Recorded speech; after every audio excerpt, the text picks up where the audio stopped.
Hello guys, आज के इस सेशन में हम लोग डिस्कस करने वाले हैं एक 20th सेंचुरी में लिखी गई बहुत ही इंटरेस्टिंग स्टोरी जिसका नाम है दिलंचन। दिलंचन को लिखा है विलियम समरसेट मॉम ने। और इस कहानी के इस शॉर्ट स्टोरी के सारे की फैक्ट मैं आपको बताऊंगा जो भी एग्जाम में पूछे जाने की पॉसिबिलिटी होती है, करेक्टर्स और साथ में स्टोरी को बिल्कुल डिटेल में समझेंगे। आइए शुरू करते हैं इसे समझना। दिलंचन बाय विलियम समरसेट मॉम। ये कहानी है बड़ी ही इंटरेस्टिंग, आप लोगों को पढ़ने में मजा आएगा। लेकिन इससे पहले मैं आप लोगों को कुछ की फैक्ट बताना चाहूंगा। दिलंचन जो शब्द है ये लंच शब्द से ही बना है जो आप दोपहर के टाइम पर करते हो। ये कहानी एक शॉर्ट स्टोरी है और इसे राइटर ने कॉमेडी की फॉर्म में लिखा है। इसकी पब्लिकेशन ईयर है 1924 या फिर अर्ली 20th सेंचुरी में इसे पब्लिश कराया गया है। सेटिंग जो है इसकी पेरिस के एक रेस्टोरेंट फोयोट रेस्टोरेंट के अंदर इसकी सेटिंग रखी गई है। पॉइंट ऑफ व्यू जो है इसका फर्स्ट पर्सन नैरेटिव है क्योंकि राइटर ने इस कहानी को हमारे लिए खुद ही नैरेट किया है। थीम की बात करें तो human behaviour, social manners and the difference between appearance and reality जैसी जो हैं ये इसकी थीम बनती हैं। ये जो वर्क है एक सेमी ऑटोबायोग्राफिकल वर्क है। राइटर ने एक रियल इंसिडेंट को हमारे सामने पेश किया है जब वो पेरिस में एक स्ट्रगलिंग राइटर के रूप में रहते थे। आइए शुरू करते हैं इस कहानी को पढ़ना। इस कहानी के अंदर हमें सिर्फ दो ही कैरेक्टर देखने के लिए मिलते हैं। उनका नाम तो नहीं बताया गया है लेकिन जो ये नैरेटर हैं राइटर ही हैं जब ये पेरिस में रहते थे और एक एस्पायरिंग ऑथर थे। इसके अलावा एक मोटी सी वुमेन इसके अंदर दिखाई गई है। आइए शुरू करते हैं इस कहानी को समझना। ये कहानी शुरू होती है एक थिएटर से। जब हमारी कहानी के नैरेटर एक थिएटर में गए तो उन्हें वहां पर एक महिला ने हाथ से इशारा करके अपनी तरफ बुलाया। जब उस महिला ने बुलाया तो राइटर सोचने लगे कि क्या मैं इस महिला को जानता हूं। लेकिन जब उन्हें इंटरवल के टाइम पर टाइम मिला तो वो उस महिला के पास जाकर बैठ गए। राइटर कहते हैं मैं तो इस महिला का नाम भी नहीं जानता था। मुझे इस लड़की का नाम भी तब पता चला जब इसे किसी ने इसके नाम से पुकारा। वो महिला मुझसे खुशी खुशी बात कर रही थी और कह रही थी कि कितने साल बीत गए, कितना समय इतनी जल्दी से बीत गया। पहली बार हम 20 साल पहले मिले थे और तुमने मुझे एक लंच के लिए बुलाया था। राइटर सोचने लगे कि क्या वो इंसिडेंट मुझे याद है। ये कहानी 20 साल पहले फ्लैशबैक में चली जाती है। 20 साल पहले की बात है जब हमारे राइटर पेरिस में रहा करते थे एक लैटिन क्वार्टर के अंदर। ये लैटिन क्वार्टर बड़ा ही छोटा सा था। इसमें रहने और सोने के लिए मुश्किल से ही जगह थी लेकिन राइटर अपना गुजारा करते थे क्योंकि वो एक स्ट्रगलिंग राइटर थे। उस समय पर भी ये अपनी किताबों को लिखा करते थे।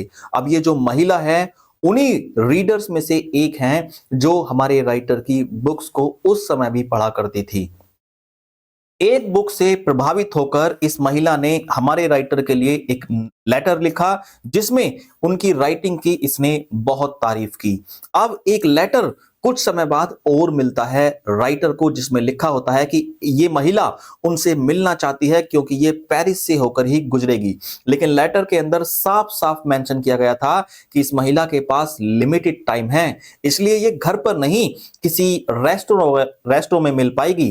तो इसलिए राइटर सोचने लगता है कि एक महिला मुझसे मिलने आ रही है तो उसे अच्छे से रेस्टोरेंट में बुलाना चाहिए, तो मैं उसे फोयोट रेस्टोरेंट के अंदर बुला लेता हूं। ये एक बहुत ही महंगा रेस्टोरेंट था जिसके अंदर अपर क्लास के लोग जो हैं, फ्रांसीसी सीनेटर जो हैं, पॉलिटिशियन जो हैं, वो जाकर खाना खाते थे। मैंने तो अपने लिए कभी सोचा भी नहीं था कि मैं इस रेस्टोरेंट के अंदर कभी खाना खाकर आऊंगा।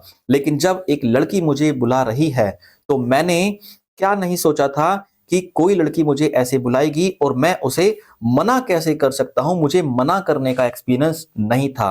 कोई बात नहीं, चलो उसको फोयोट रेस्टोरेंट के अंदर बुला लेते हैं। लेकिन उससे पहले उसने कैलकुलेट किया कि कितना खर्चा वहां पर आ सकता है क्योंकि राइटर की जेब में उस समय पर मात्र 80 फ्रैंक थे।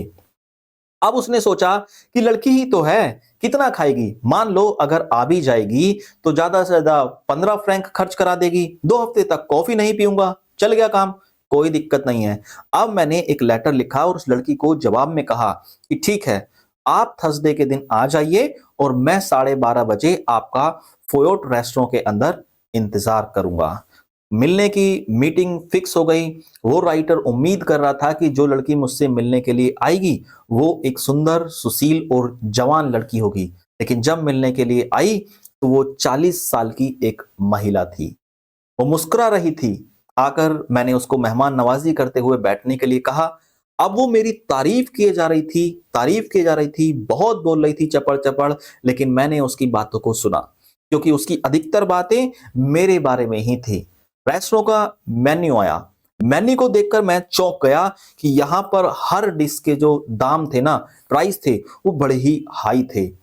मैं तो सोचने लगा कि क्या मैं इस होटल को, इस रेस्टोरेंट को अफोर्ड भी कर पाऊंगा, खाने को अफोर्ड कर पाऊंगा। लेकिन उस लड़की ने चीजों को संभालते हुए कहा कि आप चिंता मत करो, मैं कभी लंच में एक चीज से ज्यादा नहीं खाती। मैंने मेहमान नवाजी दिखाते हुए कहा, अरे नहीं नहीं, ऐसा मत कहिए, आपको जो खाना है खाइए। वो कहती है, नहीं, मैं एक चीज से ज्यादा कभी खाती ही नहीं हूं। आजकल के लोग थोड़ा सा ज्यादा खा लेते हैं, लेकिन मैं एक ही चीज खाती हूं। कोई बात नहीं। बात आई ऑर्डर करने की। तो इस लड़की ने बिना मेन्यू कार्ड देखे ही कहा कि आपके रेस्टोरेंट में सैमन फिश मिल जाएगी क्या? तो मुझे जो नरेटर हैं उनको बड़ा अच्छा फील हुआ, क्योंकि ना तो ये सैमन फिश का सीजन था और ना ही मेन्यू कार्ड में ये सैमन फिश थी, मेंशन थी। तो अब अच्छा लगने लगा राइटर को, क्योंकि सैमन फिश होगी नहीं कि अच्छा कुछ इजी सा या फिर सस्ता सा ऑर्डर कर लेगी। लेकिन रेस्टोरेंट में जब वेटर से पूछा, उसने कहा कि इस सीजन की पहली सैमन फिश आई है, बड़ी ही अच्छी है, स्वादिष्ट है, क्या कहो तो मैं आपको लिए पकवा दूं? तो मैंने कहा कि हाँ भाई, पकवा दो, कोई दिक्कत नहीं है। तो ठीक है, सैमन फिश के लिए ऑर्डर कर दिया गया। सैमन फिश पकने के लिए चली गई। वेटर आता है, कहता है सैमन फिश को पकने में थोड़ा सा टाइम लगेगा, इतने में आपके लिए कुछ ला सकता हूं क्या? तो उस लड़की ने कहा, नहीं नहीं, मैं एक चीज से ज्यादा नहीं खाती। अगर आपके पास कैवियर है तो मैं कैवियर लेना पसंद करूंगी, मुझे उसे लेने से कोई परहेज नहीं है। तो कैवियर का नाम सुनते ही जो नरेटर हैं उनका दिल बैठ गया, क्योंकि कैवियर एक ऐसी डिश होती है जो मछली के अंडों से बनती है और बहुत ही कॉस्टली होती है। लेकिन अब क्या कर सकते हैं, अब उसने ऑर्डर कर दिया तो मंगवाना तो पड़ेगा ही। फिर मैंने मेन्यू कार्ड उठाया। नरेटर ने मेन्यू कार्ड के अंदर चीजों को देखा और उसमें से सबसे सस्ती चीज को ढूंढने लगे, जो कि मिली मटन चॉप।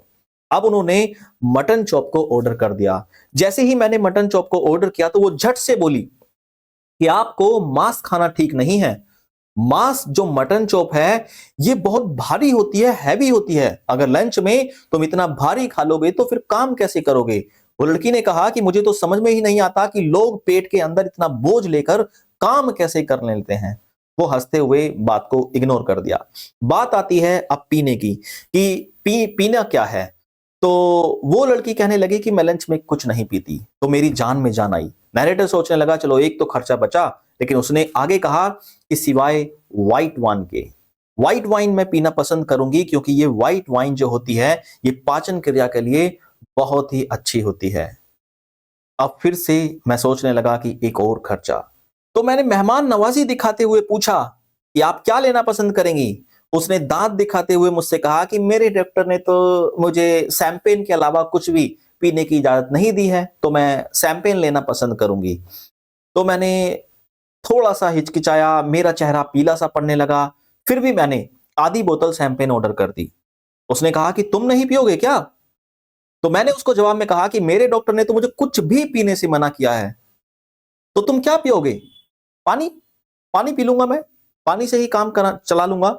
उस लड़की ने कैवियर खा लिए, सैमन फिश पककर आ गई। सैमन फिश को खाते खाते वो मुझसे आर्ट की बात कर रही थी, लिटरेचर की बात कर रही थी, म्यूजिक की बात कर रही थी। लेकिन मेरा ध्यान अब उसकी बातों पर नहीं था। मेरा ध्यान तो बातों पर, इसकी बातों पर ना होकर इस बात पर था कि मैं क्या बिल चुका भी पाऊंगा या नहीं।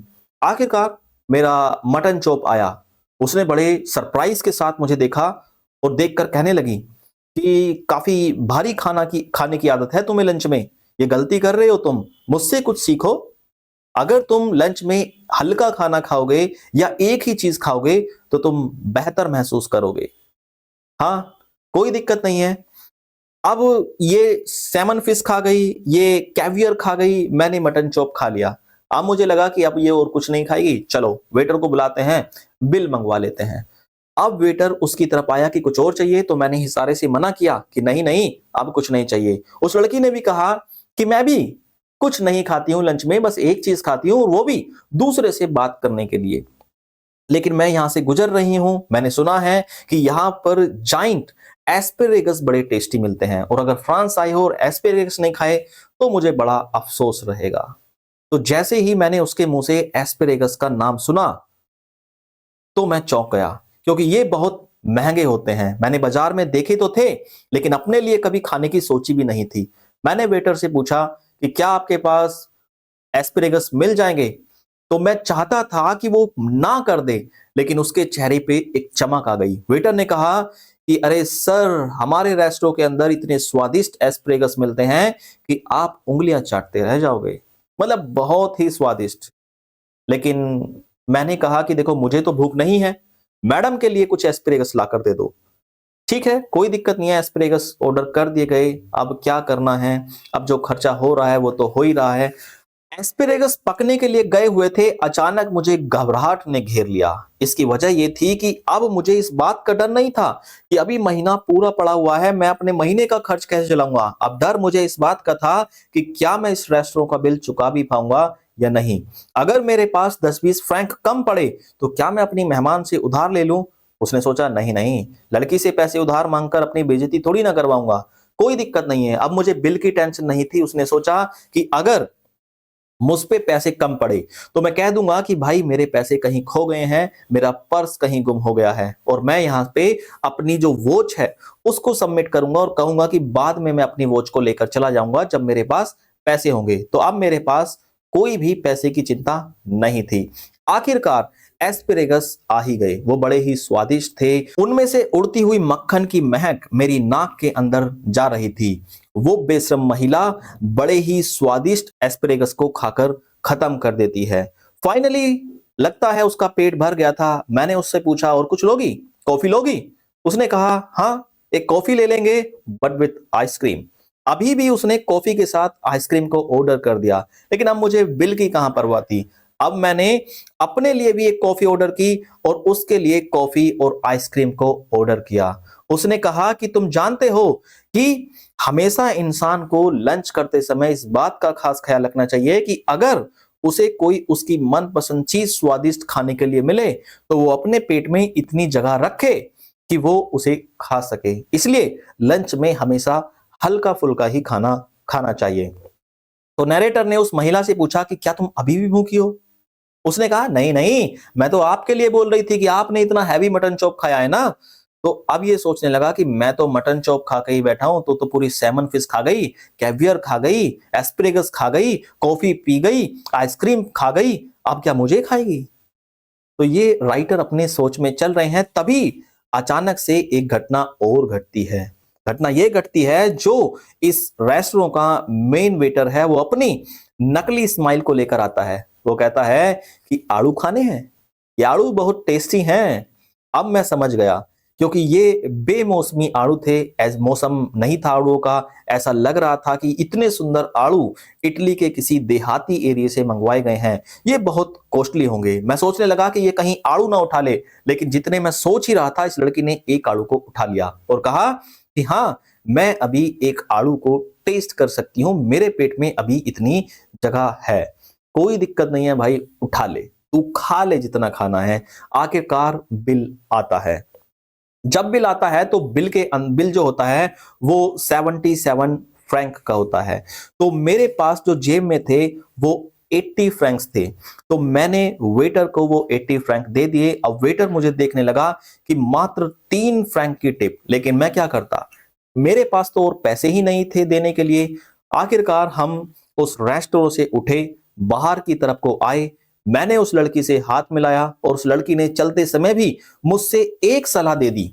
मुझे एक सलाह दे दी कि तुम लंच में कुछ हल्का खाया करो, मेरी तरह खाओ, हल्का खाओ और एक्टिव रहो। तो मैंने कहा कि लंच की बात कर रही हो? मैं तो डिनर में भी आज कुछ नहीं खाऊंगा, क्योंकि राइटर के पास खाना पीने के लिए पूरे महीने भर पैसे ही कहां बचे हैं। तो उस लड़की ने मजाकिया अंदाज में कहा कि अरे तुम तो मजाक करने लगे, और गाड़ी में बैठी और चली गई। आखिरकार वो बला टल गई। अब कहानी आती है 20 साल आगे, जब राइटर 20 साल बाद उस महिला से मिला है। अब राइटर जब 20 साल बाद उससे मिला है तो वो लड़की एक भारी भरकम शरीर वाली जिसका वेट 100 किलो से भी ज्यादा है, 133 किलो का वेट इस कहानी के अंदर बताया गया है। तो वो राइटर सोचता है कि आखिरकार भगवान ने मेरा बदला इस लड़की से ले लिया, क्योंकि इस लड़की के ने जो हल्के फुल्के लंच की बात की थी, न जाने इसने आज तक कितने हल्के फुल्के लंच ऐसे किए होंगे जिसकी वजह से इसका वजन अब 100 केजी हो गया है। तो भगवान ने मेरा बदला ले लिया। हालांकि मैं एक राइटर हूं, किसी से बदले की भावना नहीं रखता, लेकिन भगवान सब चीज देखते हैं। भगवान ने इसका वेट बढ़ाकर मेरा बदला ले लिया। इसी के साथ ये कहानी खत्म हो जाती है।